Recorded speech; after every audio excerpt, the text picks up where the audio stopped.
Okay, so hi everybody. I did a video on the gateway that I was talking about in the hillside on off the highway. How I got this vision from that was impressed upon me, not by my knowledge or anything.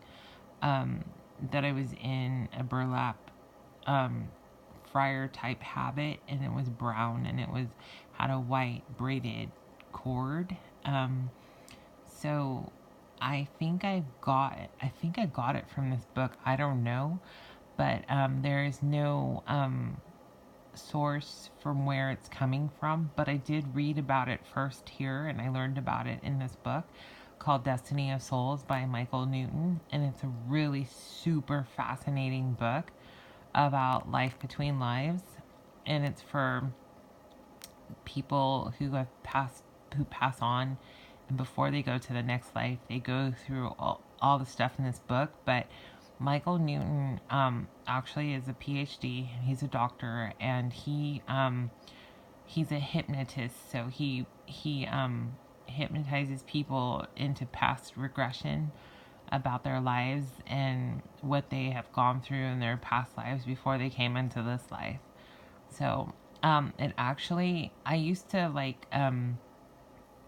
I started at 13 with astrology, and I stayed with astrology until my 20s. And then in my 20s, I had a thirst for more knowledge, and so I read this, I think, in my mid 20s to early 30s, and this was a continuation for my thirst of knowledge. So I just found this really fascinating. And so the chapter that I read it from was spiritual energy restoration. And I read about soul energy and stuff like that. So, like, here it explains about the standard treatment at the gateway. And so it goes, when we cross over and we are met by our guides, I find the technique they use at initial contact fall into two general categories. One is envelopment. Here, returning souls are completely cloaked by a large circular mass of their guide's powerful energy. Now, in my vision, I do not have a guide. I'm still asleep at the gateway. So when I am in my brown habit, and I sat down.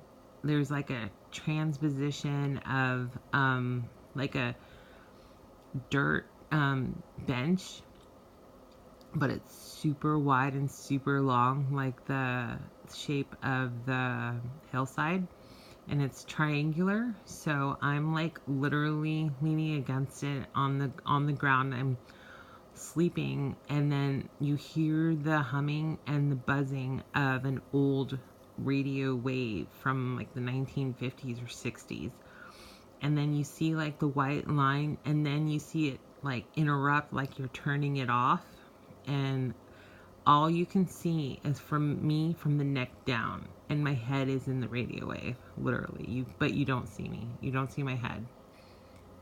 So I'm going to continue reading. As the soul and guide come together, the soul feels as though they both are encased in a bubble. This is the more common method, which my subjects describe as pure ecstasy.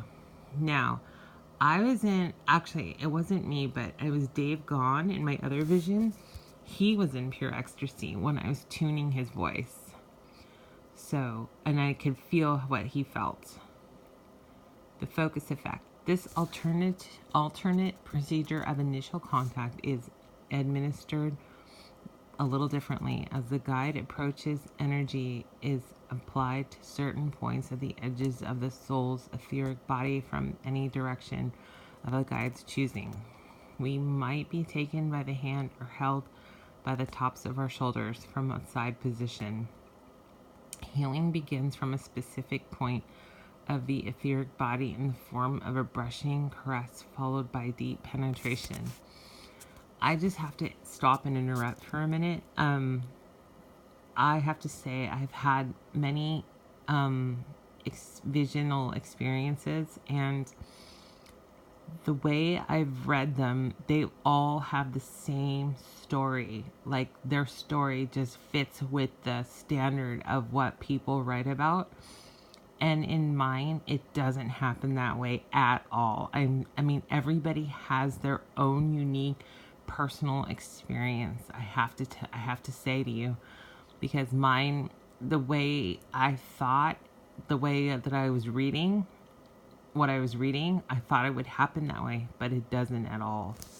So I'm not trying to like freak you out or anything, but just be aware that everybody has their own individual personality, and I think it's the way your heart and your personality line up that dictates how your experience is going to go. So I'm going to carry on reading. The choice of procedures depends on the preference of the guide and the condition of our soul energy at the time. In both instances, there is an immediate infusion of potent, invigorating energy while we are projected forward. This is the introductory phase of the journey to our eventual spiritual destination. More advanced souls, especially if they are undamaged, usually do not require assistance from a loving energy force. Now I'm going to go on to read about the emergency treatment at the gateway.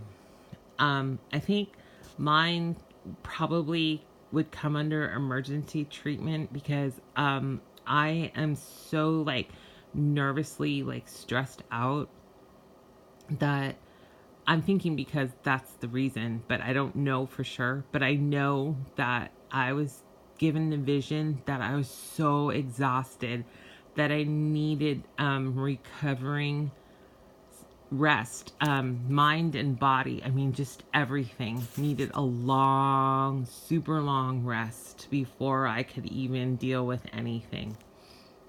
So I'm going to read, when souls arrive at the gateway to the spirit world with energy that is in a deteriorated state, some of our guides engage in emergency healing. This is both a physical and mental healing exercise that takes place before the soul moves any further into the spirit world.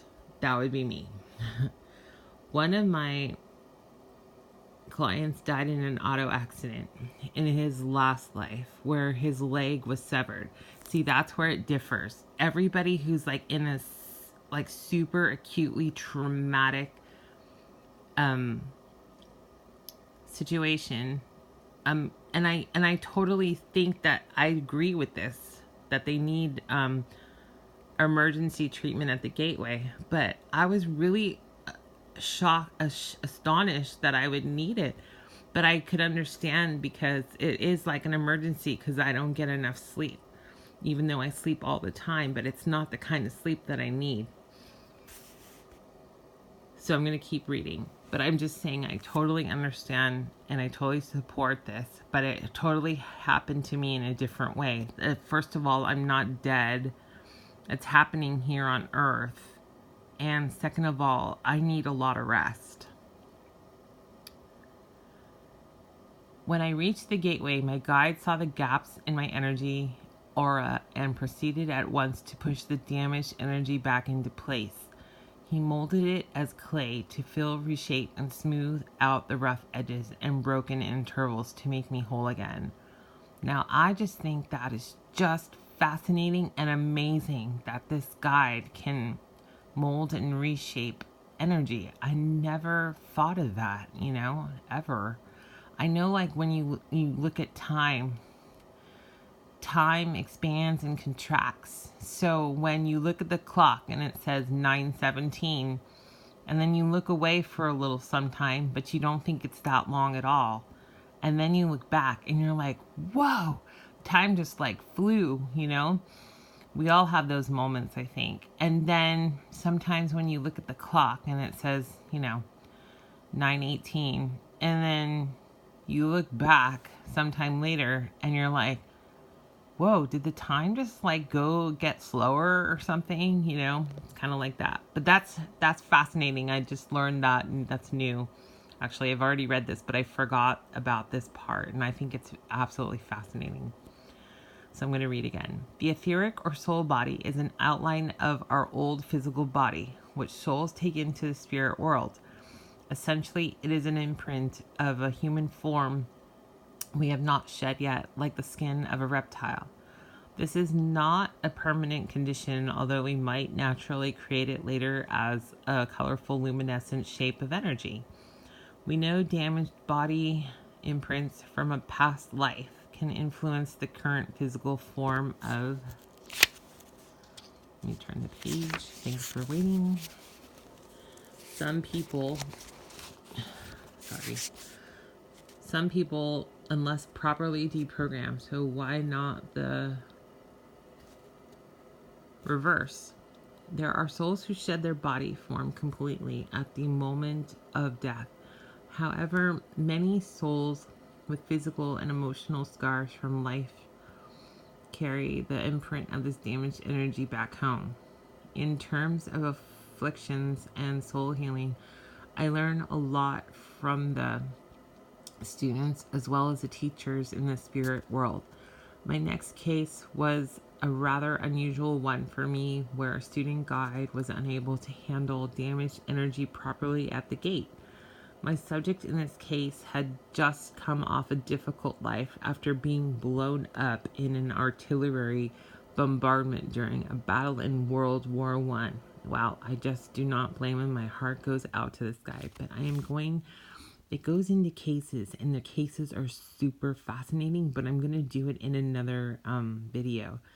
So you all stay tuned, and please like me. And I was gonna say,